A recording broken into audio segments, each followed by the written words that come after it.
तो बच्चों, आज का टॉपिक है हाइजेनबर्ग्स अनसर्टेनिटी प्रिंसिपल। ये इन्होंने दिया था 1927 में। ठीक है, डुअल नेचर जब आ चुका था डे ब्रोगली के द्वारा, तो इन्होंने क्या कहा कि कोई भी जो माइक्रोस्कोपिक पार्टिकल्स होगा, यानी it is impossible to determine simultaneously the position and velocity और momentum of a moving microscopic particle with absolute accuracy.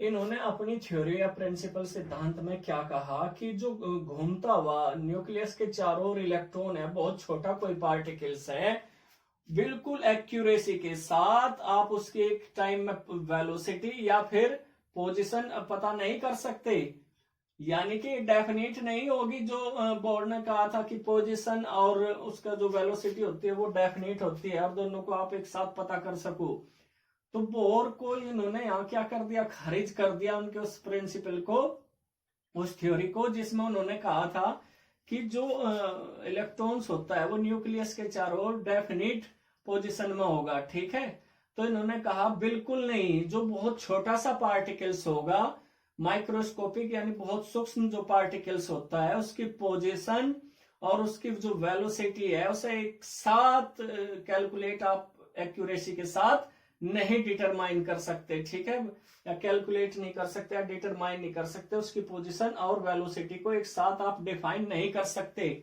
ठीक है, क्योंकि बहुत छोटा सा पार्टिकल है, आप कैसे पता करोगे कि किस टाइम वो कहाँ है, अभी यहाँ है, अभी यहाँ है, अभी यहाँ है, उसकी वेलोसिटी क्या है, मोमेंटम है, आप इतने छोटे पार्टिकल्स की बिल्कुल नहीं बता सकते।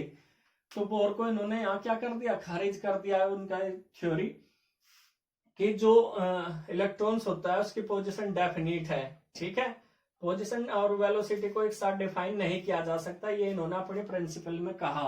सभी बच्चे इसका स्क्रीनशॉट ले लें।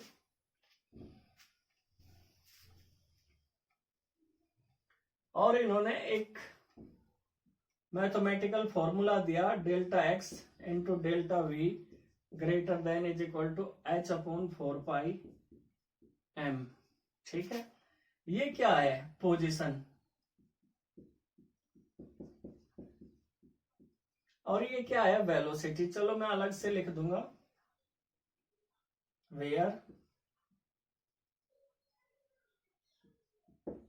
आप देख लो डेल्टा एक्स क्या होगी, अनसर्टेनिटी, अनसर्टेनिटी। ठीक है बच्चों, अनसर्टेनिटी होगी कहीं में इन पोजीशन ऑफ ए माइक्रोस्कोप, लिख लो या वैसे ही लिख लो, मैं माइक्रोस्कोप ही लिख दूंगा।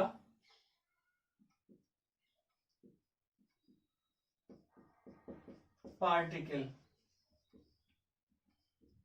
ठीक है, तो ये डेल्टा एक्स क्या है, डेल्टा एक्स क्या है,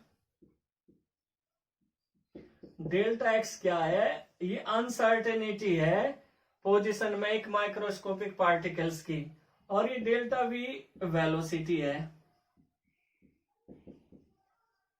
उसी पार्टिकल्स की। ठीक है, एच आपको बताए रखा प्लैंक्स कांस्टेंट है। ठीक है, एम क्या है, यहाँ पे मास है पार्टिकल का, उसी पार्टिकल्स की बात हो रही। तो सभी बच्चे नोट कर लें, हम यहाँ मोमेंटम भी यूज कर सकें, अब उसके बारे में बता देंगे हम।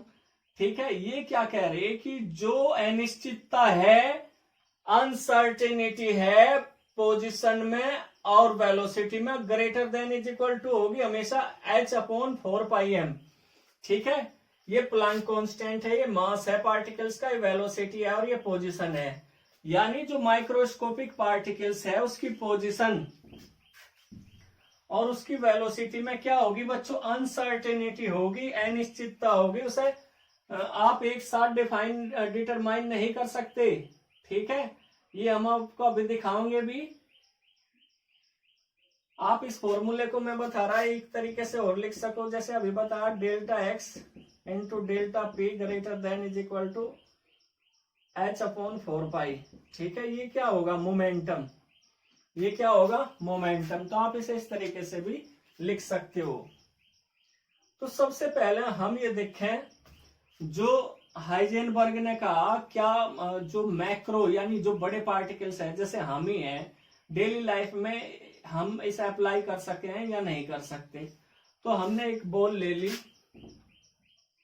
हमने क्या ले ली, एक बॉल ले ली, और उसका जो मास है बॉल का वो 0.1 kg है, ठीक है।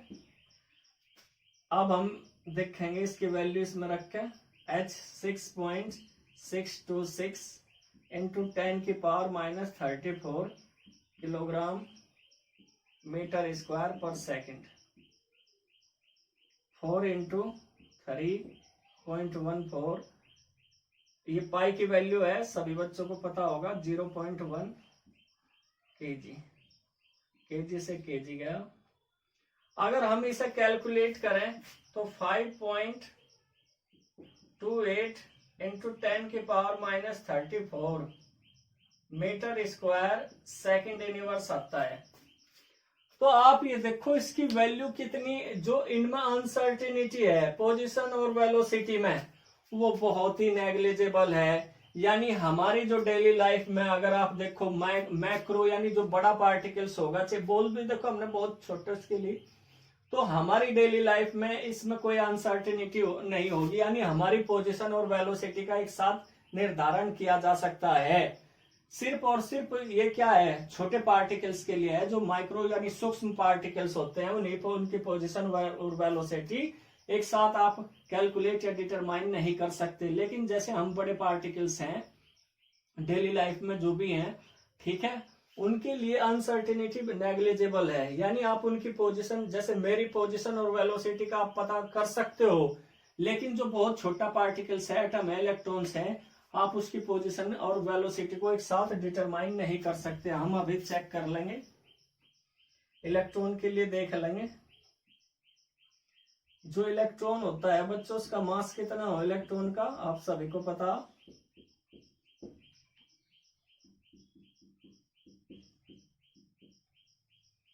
ठीक है।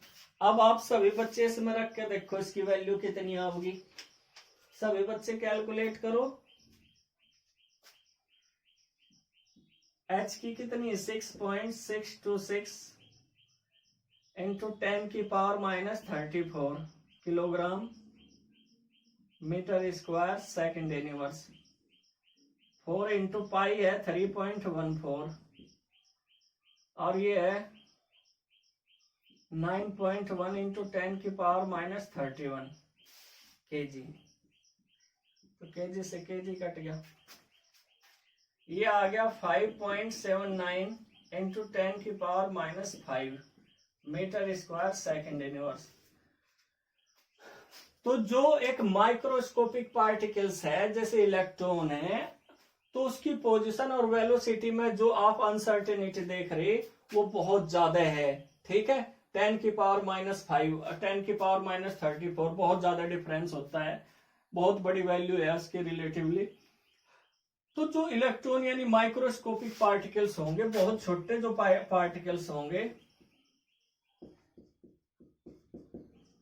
जो माइक्रोस्कोपिक पार्टिकल्स होते हैं, उनकी वेलोसिटी और पोजीशन का एक साथ पता नहीं कर सकते।